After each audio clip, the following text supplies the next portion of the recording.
Today we're going to work on replacing a lower radiator hose on this tractor. We bought this tractor in about 2006. The tractor had really low hours on it. It belonged to a doctor up at Doylestown, and we bought it. One of the selling points of the tractor was this axle. I don't know if I've talked about it before or not, but this axle is kind of a trademark axle for International Harvester. It's their swept back axle or utility axle. What that does is it moves your spindle back almost a foot from a standard straight row crop axle. And for maneuverability, scraping in the barn where you've seen Ben go around that one turn, particularly turn one, is really difficult. You need a short wheelbase. And so now we have two of these tractors with that axle. Anyway, make a long story short, when we bought the tractor, I wanted a heater on it so we could have it plugged in and warmed up during cold weather. So Sterling Farm put a tank type heater like this on the tractor, and we have it on a timer. It comes on twice a day, so it warms up before you need it. It makes it easy to start. Well, the heater went bad, and I replaced it, and I didn't know there was a difference. And so this is a learning thing for me and maybe for someone that's watching. These heaters come in different wattages, which I did not realize. And so the one I put on was a higher wattage. We started having trouble with losing antifreeze. I didn't know it, but it was boiling it out. Well, throughout that process, over the number of years that it was on there, eventually it caused a hole. We were getting antifreeze in the oil. Last summer, I guess, is when we really noticed it. So this, was it last fall we put the motor in it? I think it was last fall. Last fall, we thought it was the head gasket.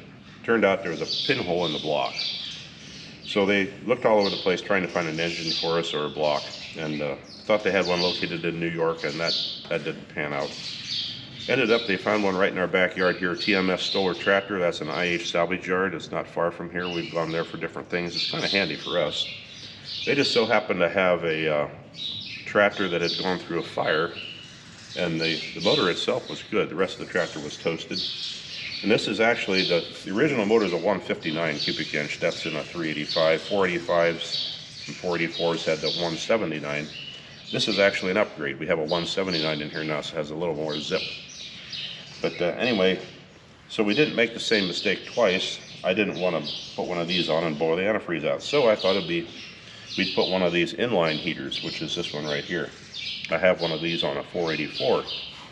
I thought, well, maybe it wouldn't get the antifreeze so hot.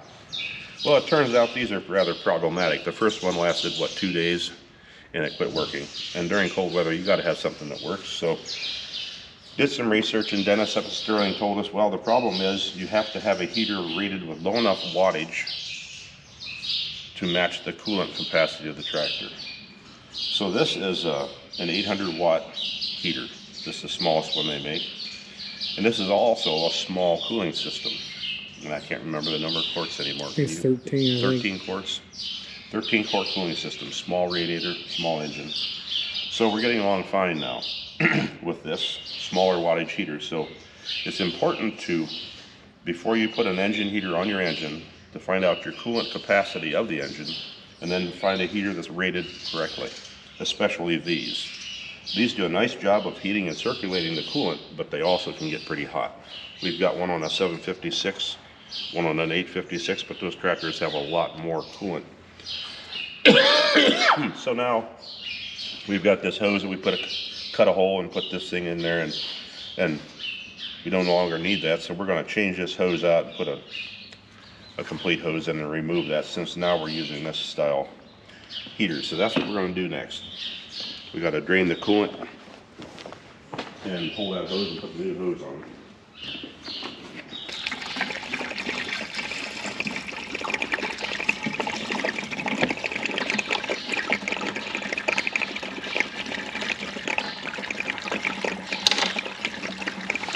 I guess that's what I'll have to drain it. I'll get the grill off.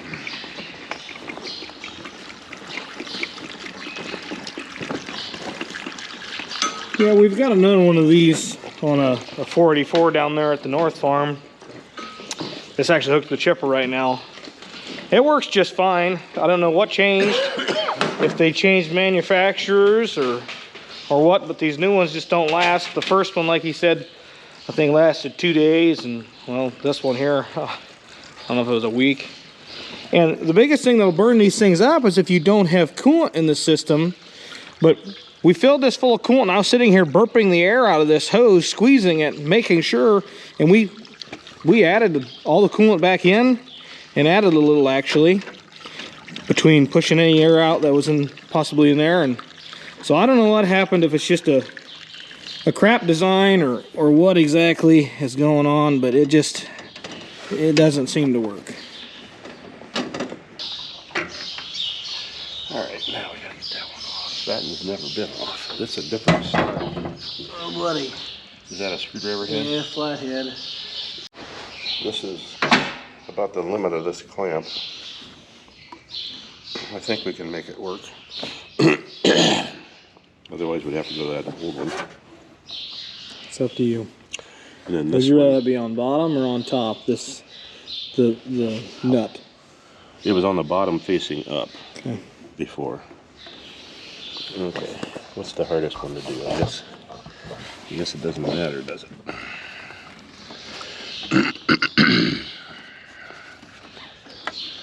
Yeah, it's gonna be tight, isn't it? Yeah, it is.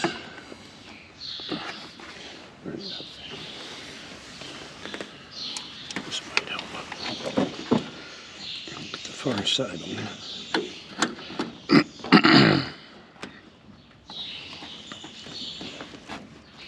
Almost. There you go. Did it go? Yeah, I think. Yeah, it did. Yep. Boy, once in a while those picks come in handy. Yeah. This might be easier to get. Get this back out of the way. I think it's against. Yeah, I was gonna say, I think it's all the way. No, will that clamp go over before we get too crazy, will it? Hope so. Uh-oh. Shit.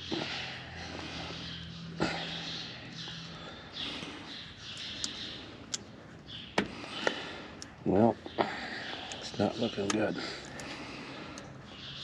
think it's disengaged. It's apart now. Shoot. Well, have to punt and use the old one. I guess I'm not planning on taking it off right away, so.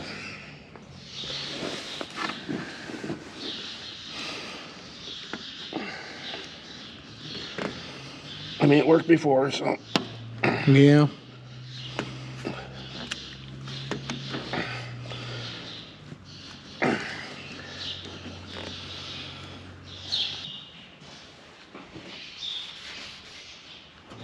Got that? If I poured it sideways with this on the corner, it didn't leak. Okay.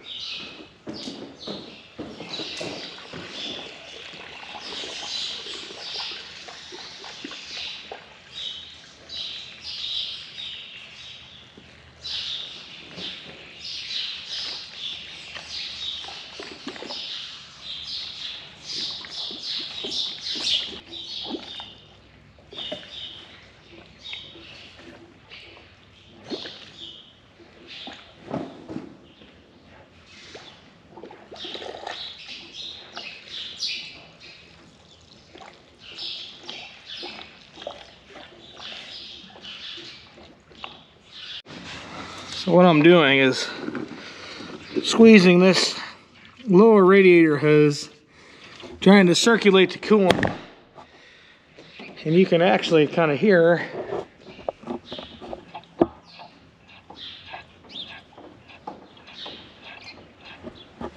the air getting pushed out.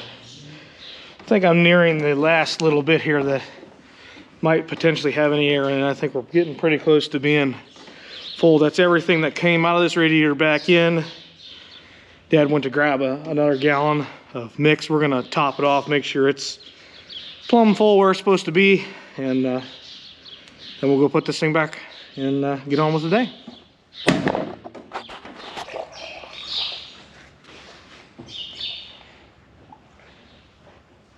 How many gallon is that small tote there? That 2.5? 2 gallon. 2 gallon? What was the other one? 3? Or not 3, another gallon, you think? Or it's a 12 quart system. so we've got to be. It's staying. How's it feel to you? The hose has definitely got coolant in it. It definitely has got pressure on it now. You basically just.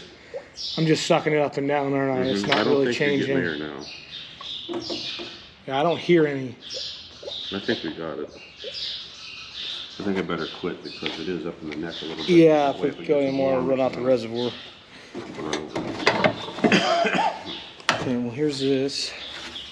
I'm gonna double check these clamps.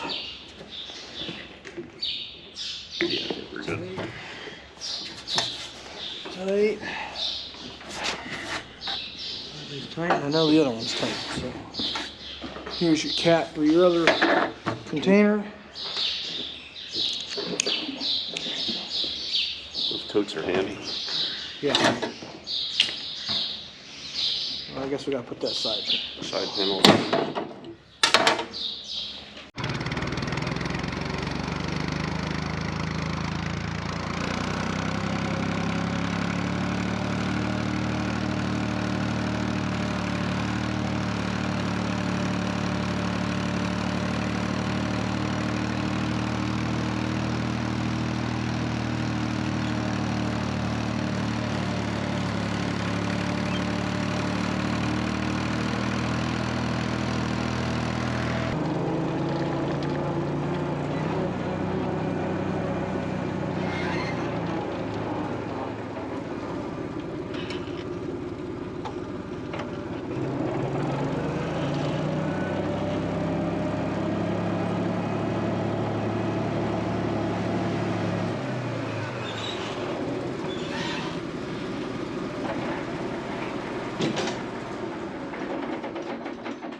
All right, kiddo. Come on. Going on tractor? You wanna hold the camera? Yeah. Hold it upright, okay? Okay. I'm watching Dad. What, sweetie? I watch you on that camera. Okay. Well, morning, folks. It's darn near noon. I guess we can still say morning. It was technically almost afternoon. It is Sunday. I believe today is the 12th. Yeah, February 12th. We lost power this morning, and I've got to get this 786 tractor out and get it hooked up to the generator because, well, we're dairy farmers. We have cows. We have milk. It's in a bulk tank. It needs to remain cool. Cows need to be watered and fed. It's going to be pretty soon here, about an hour time to feed cows again, so we need to have everything ready to go. That way we can feed. So got my little helper with me this morning. Her mom's off doing some other things, so she's gonna tag along with me and help me hook up a generator. So I'm gonna get this tractor fired up here and go get the generator hooked up to it and see if we can make power.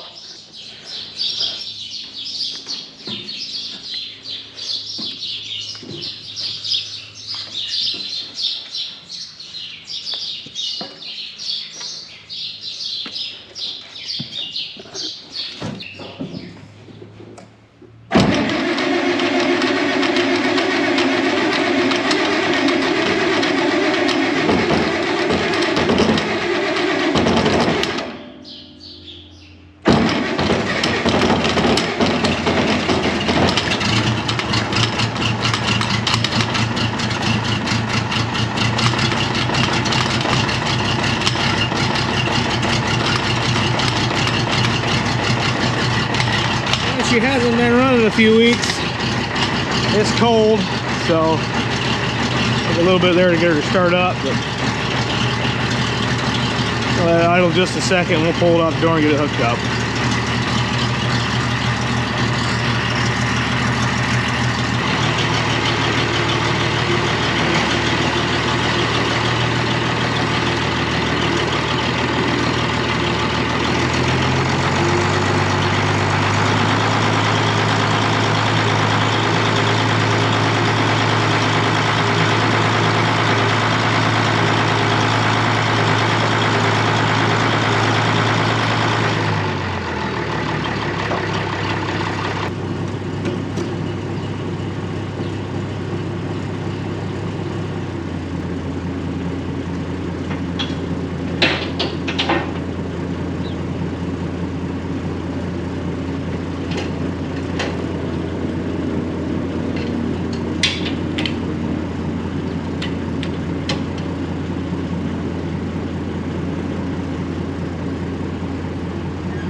right, one of the first things we have to do is we have some alternative energy here.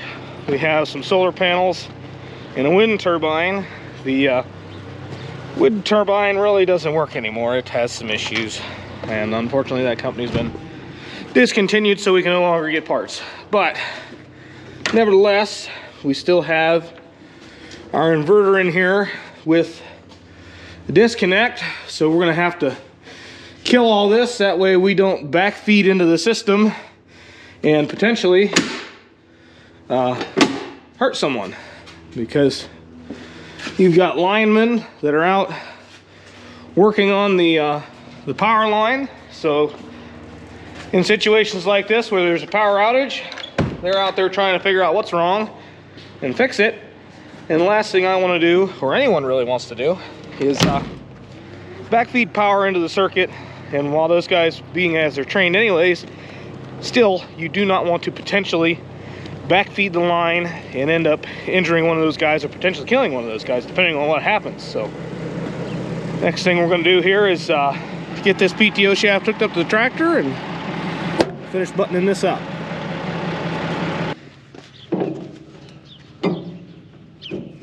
You trying to do that? Yeah, sweetie, I'm trying to hook it up.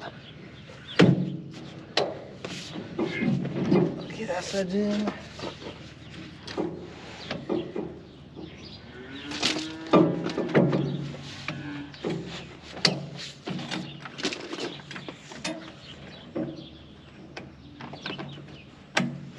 What's that?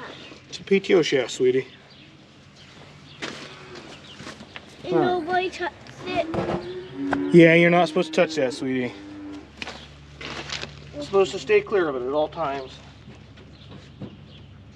Nobody does you. Well, yeah, just me for now, sweetie. When I grow up, I don't do that. I don't want to do that stuff. You don't have to mess with it, sweetie.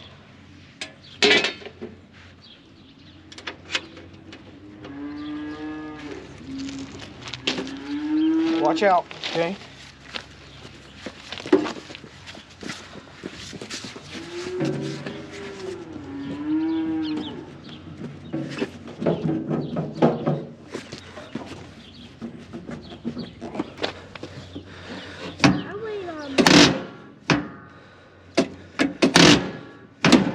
There it went. This thing's been sticking lately, and I don't know why. You can hear it didn't make that clicking sound on the inside. That's the contactor not moving, and a couple moves and it decided to go. So, all right, crawl up there, sweetie. Hold on.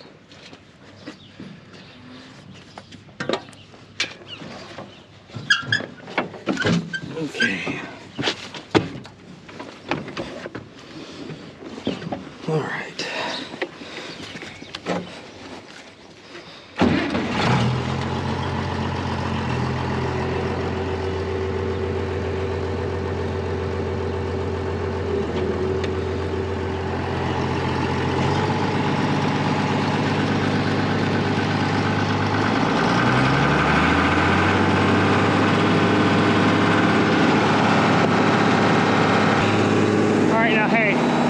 Stand over there, okay, and stay over there. All right, tractor's idled up, cord's hooked up. We'll switch to auxiliary and kick this girl on.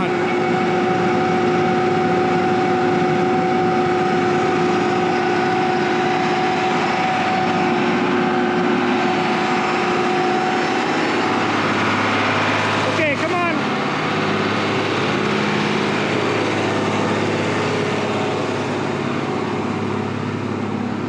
Hey, we're gonna go to the feed room over here, okay?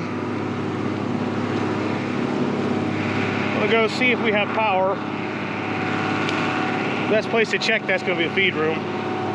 So, we'll run over here and see if we can get a light. Hey. Now what's that? What's what? That. Oh, those are supplement bins, sweetie. Come on.